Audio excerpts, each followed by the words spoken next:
Bonjour, je m'appelle Didier Coste, je suis le président de l'association France 40 Reconstitution, dont le but est de faire de la reconstitution à la base sur le thème de l'armée française de la période 1920-1940 et par extension sur l'ensemble de la Troisième République. Et depuis que je suis au musée également sur d'autres thèmes comme l'armée allemande de la Première Guerre mondiale.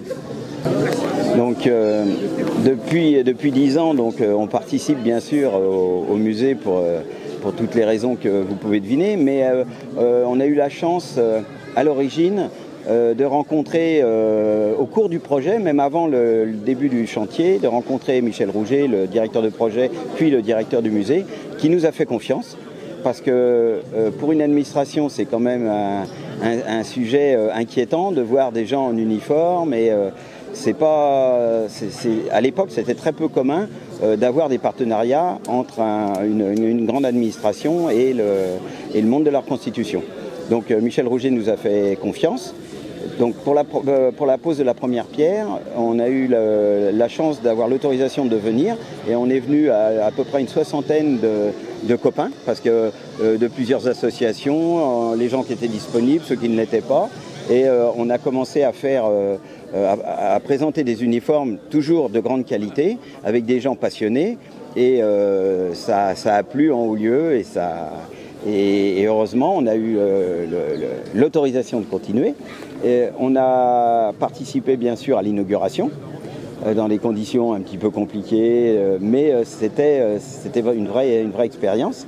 Et puis après, j'ai réussi en travaillant au musée, j'ai réussi à pérenniser ça et à organiser un week-end reconstitution qui est devenu une habitude annuelle et y faire venir un certain nombre d'autres associations réputées dans le milieu pour la qualité de leurs prestations. Et notre rôle, c'est complémentaire au musée d'expliquer aux gens l'histoire de la Première Guerre mondiale et le quotidien des soldats. Des pépites, il y en a tous les ans, mais après, il y a des bons souvenirs et des mauvais. Il y a des années où on était sous des trompes d'eau. On a eu beaucoup de choses. J'ai pas de pépites vraiment, j'ai pas vraiment de souvenirs importants, mais c'est que des bons souvenirs. C'est vraiment ça fait entre l'inauguration et les week-ends de reconstitution, ça fait une dizaine de fois qu'on se retrouve, on est de plus en plus nombreux et